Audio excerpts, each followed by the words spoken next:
Hello all, once again a warm welcome to the official channel of Jugta academy. तो एक बार फिर से आपका सभी का स्वागत है। जो हमारी वीकली न्यूज़पेपर की एनालिसिस डिस्कशन चलती है उसमें जो है वो इस वीक हम डिस्कस करने जा रहे हैं जो जून फर्स्ट वीक की जितनी भी इंपॉर्टेंट न्यूज़ रही थी या जो जितने भी इंपॉर्टेंट इनिशिएटिव रहे थे गवर्नमेंट की तरफ से, उनको जो है वो हम वन बाय वन देखेंगे कि इसमें जो है इंपॉर्टेंट जो डिसीजंस लिए गए थे या जो इंपॉर्टेंट स्कीम्स को लॉन्च किया गया था बाय द गवर्नमेंट, उनमें से जो है वो कौन कौन सी आती है। Starting from the very first news, जो हमारे पास सबसे पहली न्यूज़ है वो रिगार्डिंग द है फिट बाल गोपाल, यानी कि जो सबसे पहली न्यूज़ है वो है रिगार्डिंग मुख्यमंत्री बाल सुपोषण योजना के बारे में। अगर मैं यहाँ पे मुख्यमंत्री बाल सुपोषण योजना की बात कर रहा हूँ तो ये रिलेटेड कि अगर इन जनरली बात करें तो सबसे जो बच्चों को कंसीडर किया जाता है कि अगर हम कंट्री के बच्चे ही देश का भविष्य होते हैं, अगर वो फिट रहेंगे तो तभी अपनी कंट्रीब्यूशन करी जाएगी। अगर हम इससे पहले इन जनरली अगर इंडिया के कंटेक्स्ट में देखते हैं तो इंडिया में जो है वो डेमोग्राफिक डिविडेंड सबसे ज़्यादा माना जाता है। डेमोग्राफिक डिविडेंड बोलने का मतलब है कि जो 18 साल से लेकर 40 साल तक जिनका एज गैप है, जो उम्र है, उसमें जितने लाई करते हैं, मतलब जो यंग है, यूथ है,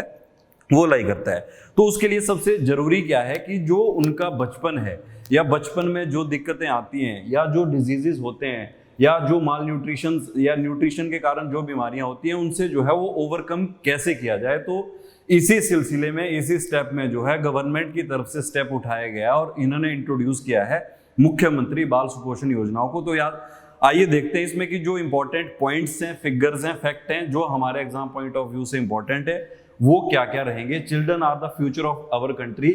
if their health is right then they can grow up and make an important contribution. जैसा कि मैंने आपको बताया कि अगर सेहत सही रहेगी तभी जो है वो जो कंट्री की इकोनॉमी है या कंट्री को जितनी भी डेवलपमेंट है तभी उसमें जो है वो कंट्रीब्यूट कर पाएंगे। With this mantra, the nutrition scheme has been approved, showing sensitivity toward the health of children. इसी को मद्देनजर रखते हुए जो है वो हेल्थ न्यूट्रिशन को मद्देनजर रखते हुए स्कीम लॉन्च की गई है बाय द स्टेट गवर्नमेंट। और इसमें जो है लगभग ये इंपॉर्टेंट है 65 करोड़ रुपीस जो है वो स्पेंड किए जाएंगे, जो फर्स्ट फेज में इंट्रोड्यूस किया गया है। This scheme will be implemented, और इसको जो है वो इम्प्लीमेंट किया जाएगा in coordination with government of India. जो गवर्नमेंट ऑफ इंडिया उनके साथ अलॉन्ग विद दिस, और इसमें इसके अलावा जो कॉपरेशन रहेगी वो किसकी रहेगी, women and child development department की रहेगी, हेल्थ डिपार्टमेंट की रहेगी और एलिमेंट्री एजुकेशन डिपार्टमेंट की रहेगी। और स्टेट जो है वो इसके लिए जो है वो स्टेप ऑल्सो जो है वो स्टेट की तरफ से स्टेप भी उठाए जाएंगे। This scheme will help in overcoming the problem of mall nutrition, जो कि मैंने आपको बताया कि जो सबसे मेजर कंसर्न हमें देखने को मिलता है वो रिगार्डिंग द माल न्यूट्रिशन है, स्पेसिफिकली इन चाइल्डहुड में जो दिक्कत रहती है और उससे जो है वो कैसे कॉम्बैट किया जाए, कैसे लड़ा जाए। और जो डिजीजेज हैं, अगर डिजीजेज की भी हम स्पेसिफिकली बात करते हैं तो डायरिया की बात आ जाती है, निमोनिया की बात आ जाती है, एनीमिया की बात आ जाती है। जैसे ब्लड की कमी अगर हम स्कूल्स में देखते हैं आए दिनों, तो वहां पे जो है मिड डे मील स्कीम को लॉन्च किया गया है ताकि जो है वो न्यूट्रिशन या जो खाना जो है वो टाइम पे प्रोवाइड करवाया जाए बच्चों को। अपार्ट फ्रॉम दैट जो अनीमिया की पिल्स, अनीमिक पिल्स जो हैं वो प्रोवाइड करवाई जाती हैं बाय द गवर्नमेंट स्कूल्स या स्कूल्स की तरफ से। तो ये डिफरेंट स्टेप्स लिए गए हैं। Had conducted A study in collaboration with NITI Aayog, इन्होंने जो था वो national institution for transforming India,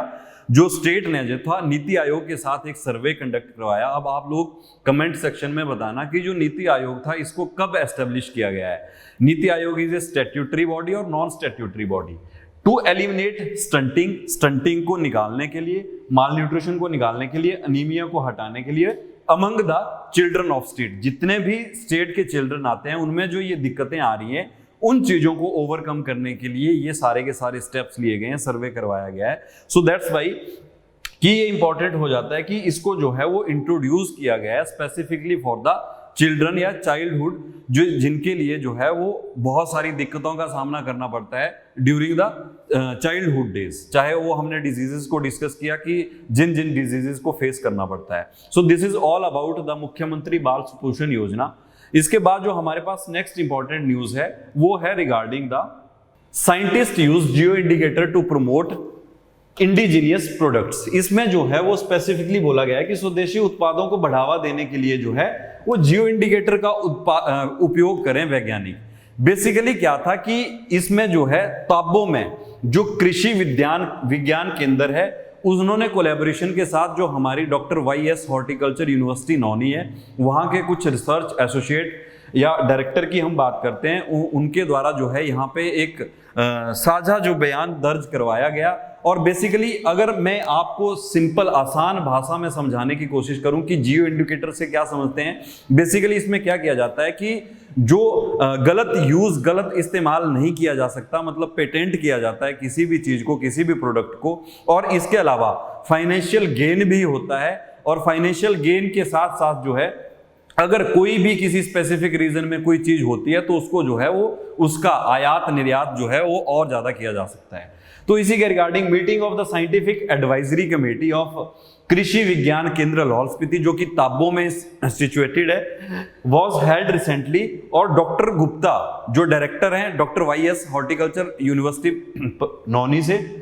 highlighted the work done by, उन्होंने जो था वहां पे मेंशन किया, हाईलाइट किया कि जो कृषि विज्ञान केंद्र ताबो के द्वारा जो काम किया गया and its impact on farming community of Spiti valley की अगर हम बात करते हैं, he focused on the need for, और उन्होंने स्पेसिफिकली यहाँ पे जो एम्फेसाइज किया, बोला, या जिसके ऊपर ज्यादा उन्होंने टारगेट किया वो diversification and use of the digital tools, कि किसानों को जो है वो कैसे अपग्रेड किया जाए, अपडेट रखा जाए, और क्रॉप्स में जो है वो डाइवर्सिफिकेशन कैसे की जाए। अगर मैं डाइवर्सिफिकेशन की बात करूं तो जिसके कारण जो है अगर हम क्रॉप्स में डाइवर्सिफिकेशन करते हैं तो जो fertility of the soil is also increases, तो जो सॉइल की फर्टिलिटी है वो भी उसके साथ इंक्रीज करती है। He stressed on the involvement of local farmer to use local technical knowledge in post harvest, also ask the scientists to use geo indicator to promote indigenous products। और इसके साथ ही साथ उन्होंने बोला कि जियो इंडिकेटर का भी यूज किया जाए, जिसके कारण जो है जो हमारे प्रोडक्ट हैं उनको जो है ग्लोबल लेवल पर, वैश्विक लेवल पर जो है एक अलग दर्जा, एक अलग पहचान जो है वो मिल सके। They also advise to work to create interest in agriculture और horticulture and agro forestry among the school students, ठीक है। और उन्होंने यही बोला कि अगर हम स्पेसिफिकली बात करते हैं एग्रीकल्चर यूनिवर्सिटी की बात करते हैं नौनी की, या एग्रीकल्चर यूनिवर्सिटी पालमपुर की बात करते हैं, ठीक है, तो वहां पे जो है उस इंटरेस्ट को शुरू से ही क्रिएट किया जाए ताकि जो बच्चे हैं वो अवेयर हो सके टुवर्ड द एग्रीकल्चर या हॉर्टिकल्चर। इससे पहले हमने अलग अलग डिस्कस किया था, चाहे वो एग्रीकल्चर के बारे में हो, फ्लावर प्रोडक्शन के बारे में हमने किया था, और हॉर्टिकल्चर स्कीम्स की बात की है, ठीक है, जिसमें जो है वो कैसे अभी भी कुछ युवा जो है उसमें इन्वेस्ट करके अच्छा जो है वो आमदनी कमा रहे हैं, और अपार्ट फ्रॉम दैट जो है और लोगों को जो है वहां पे एम्प्लॉयमेंट को जनरेट कर रहे हैं, ठीक है। तो नेक्स्ट जो इसमें इंपॉर्टेंट है, द एफर्ट्स ऑफ केवीके कृषि विज्ञान केंद्र इन प्रमोटिंग क्रॉप डाइवर्सिफिकेशन, जो कि मैंने पहले बताया कि जो बेसिक इनका नीड है या बेसिक जो मोटिव है वो diversification, vegetable and fruit nurseries, providing consultancy and imparting latest technical knowledge through the demonstration and training programme.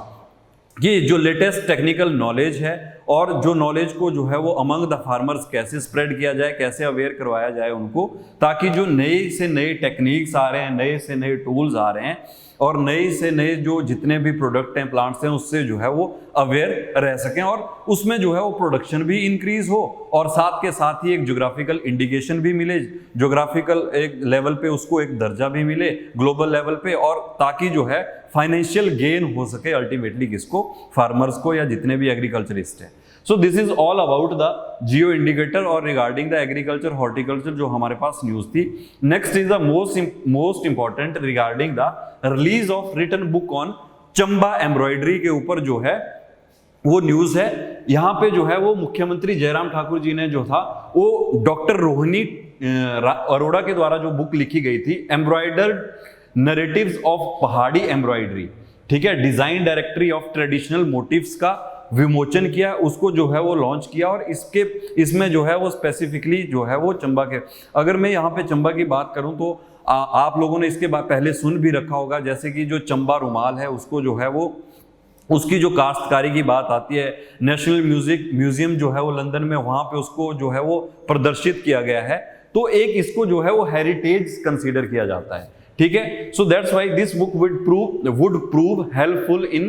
Capacity building of handicraftsman, जो जितने भी हमारे हैंडीक्राफ्ट्समैन है कहाँ पे, चंबा में, and artisans. This book will be useful as reference material for artisans, और साथ ही साथ क्या है, इसका रेफरेंस मटेरियल के तौर पे यूज किया जा सकता है आर्टिसंस के साथ, जो कि ट्रेडिशनल और थीम डिजाइन के ऊपर बेसिकली डील करते हैं। So this is all about the embroidery of the Chamba, या जो बुक का यहाँ पे लॉन्च किया गया था उसके regarding.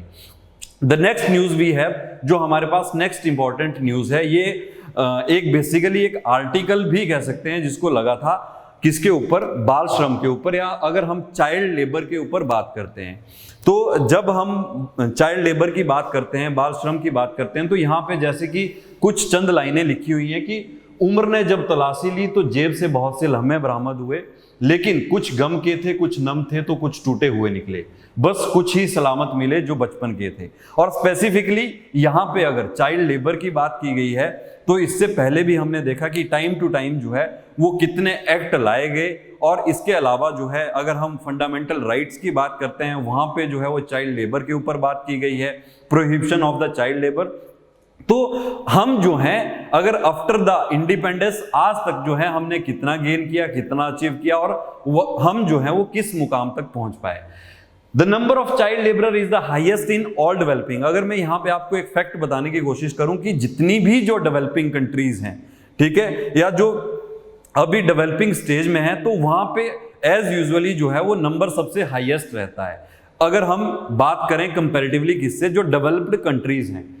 Of the world, poverty and illiteracy are considered important components from this. और इसमें जो है सबसे मुख्य जो है पॉवर्टी, गरीबी की बात आ जाती है, या अगर इलिटरेसी की बात करते हैं, अनपढ़ता की बात करते हैं, इसमें जो है वो कंसीडर किए जाते हैं important components from the independence of India till now.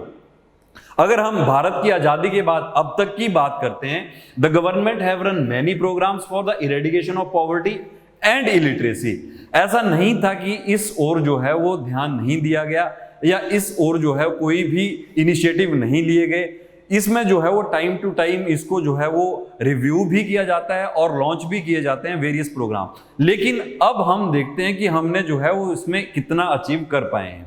Due to which the figure of poverty. और यही एक कारण है कि जो गवर्नमेंट के इनिशिएटिव रहे हैं, गवर्नमेंट का जो सुझाव रहा है, झुकाव रहा है इस ओर, तो जो आंकड़े हैं वो लगातार कम हो रहे हैं अगर हम चाइल्ड लेबर की बात करते हैं। And illiteracy in the country as well as the number of child labourers have come down significantly. और जिसके कारण अगर हम पॉवर्टी की बात करते हैं तो वो भी कम हुई है, इलिटरेसी की बात करते हैं तो जो हमारा लिटरेसी रेट है वो भी इंक्रीज हुआ है, और साथ के साथ ही जो चाइल्ड लेबर के आंकड़े हमें देखने को मिलते हैं तो विद द टाइम ग्रेजुअली वो भी सिग्निफिकेंटली कम हुए हैं। और ऐसा नहीं है, इसमें जो है वो वेरियस रिसर्च भी कंटिन्यूड किए जाते हैं। अगर हम स्पेसिफिकली फिलिप एरिस के बारे में बात करते हैं तो उन्होंने अपनी बुक सेंचुरीज ऑफ चाइल्डहुड में जो है वो पर्टिकुलरली बताया है जो चाइल्डहुड के बारे में रखा जाता है। और इससे पहले भी 1961 में एक पब्लिकेशन आया था जिसमें 17वीं सेंचुरी की बात की गई है, और उससे पहले जो बच्चों की स्थिति थी, बच्चों की दयनीय स्थिति थी, उसके ऊपर स्पेसिफिकली रिसर्च किया है। और विद द टाइम ग्रेजुअली जो है उन चीजों में कितना ओवरकम कर पाए या कितना हमने टारगेट को अचीव किया है। तो ये बहुत ही इंपॉर्टेंट था आपका मेंस पर्सपेक्टिव से, जो चाइल्ड लेबर के ऊपर था, या उसके ऊपर अगर हम मुक्ति की ओर बात करते हैं, खत्म करने की ओर बात करते हैं, तो जो जितने भी इनिशिएटिव बेटर लिए गए फॉर द चिल्ड्रन या जो चाइल्ड लेबर के against. So this is all about this week. जो हमारे पास इंपॉर्टेंट न्यूज थी इस वीक की, उनके बारे में हमने डिस्कस किया। एंड लास्टली जो है हमारा एक नेक्स्ट बैच स्टार्ट हो रहा है 8 ऑफ द जुलाई से, तो इसके लिए जो है वो registration online and offline both are open. तो you can check, go and check, जो आप रजिस्ट्रेशन को चेक कर सकते हैं ऑनलाइन पोर्टल में भी, ऑफलाइन मैनर में भी, दोनों में। और इसके अलावा जो है this is all about for this week. जो जितनी भी इंपॉर्टेंट न्यूज थी इस वीक की उनको हमने 1 by 1 देखा। See you in the next class. Thank you very much.